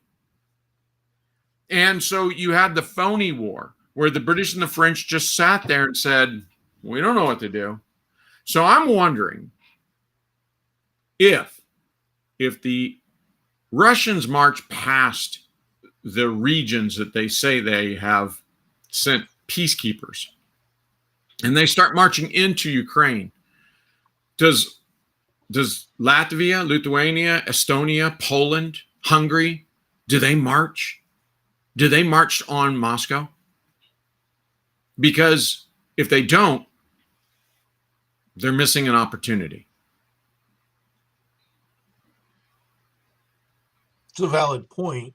The Russian army of the 1990s was a highly untrained conscript force. I read a lot of stuff that says that's no longer the case anymore. I definitely think, that Russian army that's fared so poorly in 1939, 1940 as it invaded Finland, that kind of Russian army doesn't exist anymore. And those kind of lopsided battles where the Finns are winning against all odds, I don't think that's going to be happening on a regular basis like it did then. And even then, it didn't help the Finns out that much because they only held out for 3 months. But my point. My point is you wouldn't even have to take Moscow. You just have to threaten. You just have to go. Mm-hmm. Yeah, you just have to threaten it and watch. And then what do the Russians do? That's in their rear area. Do they go, oh, hold on. We weren't that serious about Ukraine, and then they rush back? I mean, I just don't know. But I do know this, that if Poland, Lithuania, and Estonia and Latvia, and potentially even Hungary and Romania, but definitely those, if they aren't concerned that they're next, they're out of their mind. Oh, they very clearly are. That much is obvious. That much is very obvious. They're very concerned and stuff. 250 new M1A or 250 Abrams going to the Polish army now. And I bet you will see more of this stuff happening. Are those the Marine Corps tanks? They probably are. What a coincidence. Yeah. Well, but I'll tell you, all of this becomes a moot point. What we started with, but Ukraine's not part of NATO. Estonia is. Poland is. Hungary is. And if they march on, Russia, guys, NATO's going. So EU's going. So the UN's going. And I don't think US gets a choice now. That puts us back to it's going to be one giant crap sandwich, and we're all going to have to take a bite. We ain't got no little Tabasco sauces. The thing to remember for the U.S. is that we're 2 years away from a presidential election, right?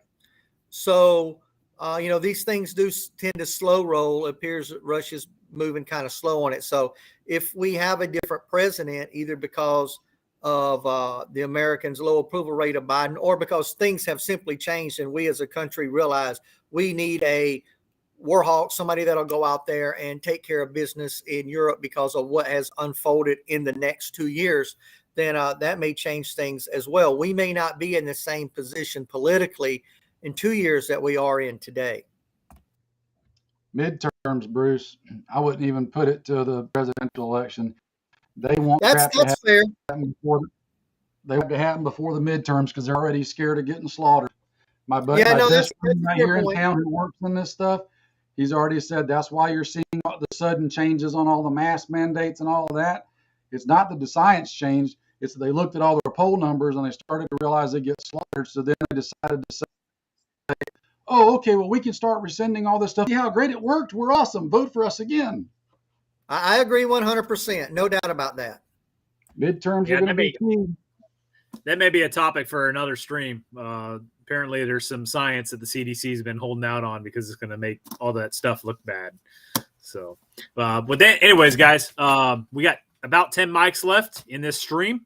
So I'm going to go around the horn, final thoughts, comment about the topic tonight. And then, again, most of these gentlemen in here have their own respective YouTube channels. So you guys can just give us a quick overview of what's coming down the pipe in your channel. So starting with Les at Pegasus Test. You got the con, brother. Cool. All right. So World War III, are we 2 minutes to midnight? Maybe. It's not as defined as it was back in the Cold War days, but as we talked about tonight, alliances could definitely drag us into it. It is a powder keg situation right now. It's going to be interesting no matter what happens. Over on my channel, just recently put up a video today about a really cool CQB trainer. Everybody check it out if you can. All right. Well, as far as World War III goes, I don't know. Like Les, I'm just spitballing it here. I don't really know. I know that there's a lot of negativity that comes from showing weakness on the world stage, and we've kind of done that. I'm not sure what will be the consequences of that. I know Les always talks about, this would be the time for China to go after Taiwan, and I think he's right. We'll just see what happens. But right now, I've spent a lot more time watching what's going on to our north, up in Canada. And this is the first time that I've really seen in my lifetime anyway, that a Western democracy a leader of a Western democracy has turned on its political enemies in a way that's quite scary. I've got an article that I've been reading about the leader of the Freedom Convoy was denied bail. That's pretty scary. I know John was kind of talking about what's going on at home right now earlier in the podcast, and I think he's right that there's a lot of stuff going on here at home that we need to be mindful of and not get sucked into what's going on overseas. So I'll end with that, and of course, fuck Trudeau.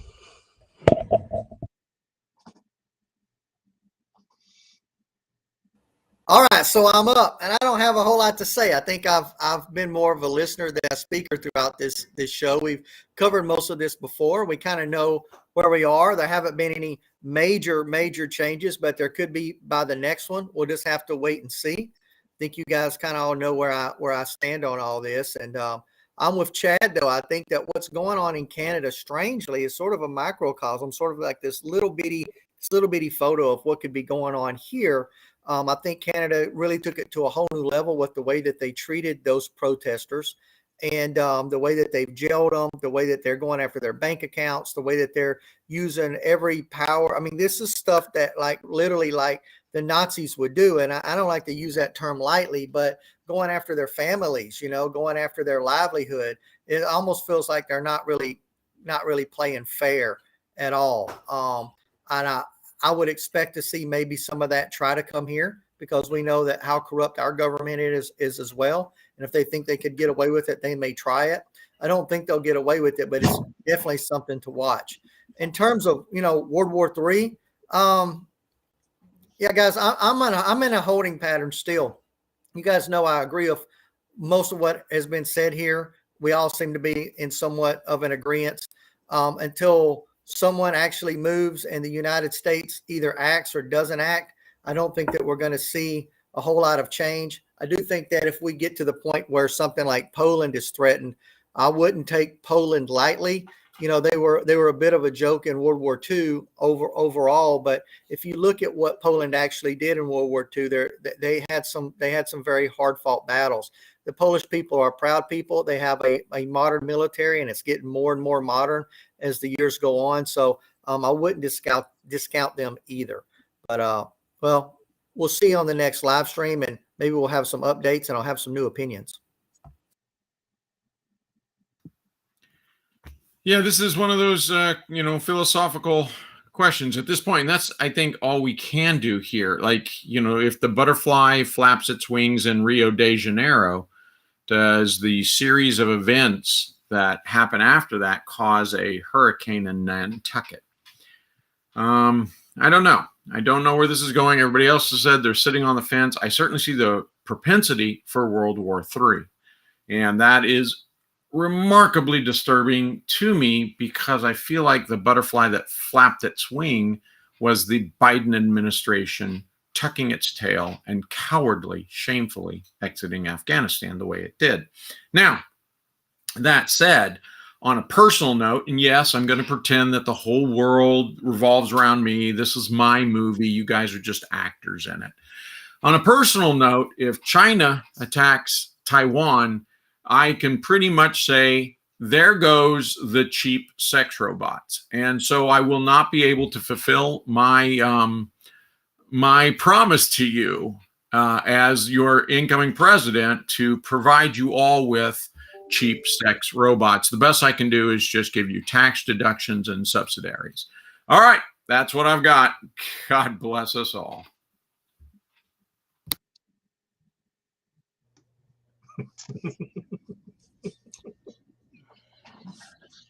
Why do I got to follow that? You've been gone for a while, John.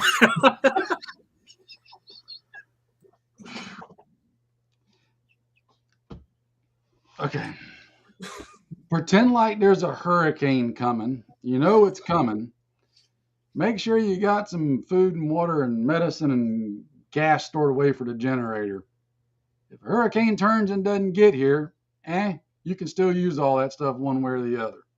But it's better to have it and not need it than to need it and not have it. Other than that, I hope Doc doesn't respect me any less for being a little bit of a contrarian to him tonight.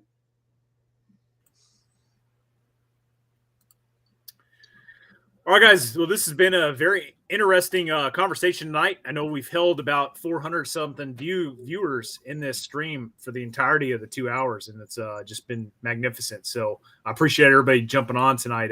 Definitely lively conversations.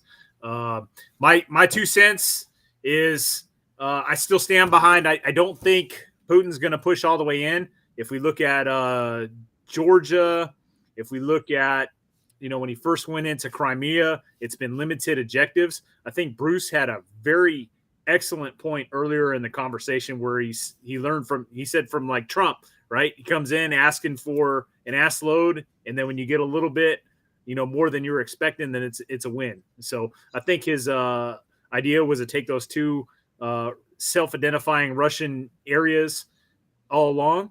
He's just having an overwhelming use of force, or show of force, I should say, to solidify that and make everybody in the West think that this massive invasion is going to happen. Could be wrong, and we'll find out, right? But I want to say is, again, I think Ukraine is not the flashpoint for a start of World War III, but I think it's a stepping stone to World War III. And what I mean by that is, like I said earlier in the night, the second Ukraine gets steamrolled and we do jack shit, you're going to have the Chi-Coms looking at that, just like Afghanistan, watching us pull out and it all going and falling apart and us doing nothing.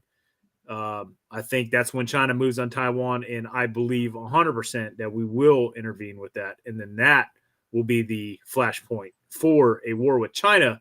And if a Russian-Chinese alliance strengthens any more than it already has, then we've got some problems, guys. And that would be the start of a World War III. And that's my 2 cents on the summary of this topic tonight. As far as my YouTube channel is concerned, you guys probably noticed I've been putting out a lot of streams. This has been a wonderful awakening, I guess, for my channel. I've absolutely enjoyed the streaming stuff. I've had a great time interviewing a bunch of guys I've served with in Bravo 1-4, as well as other units like Chad had on there.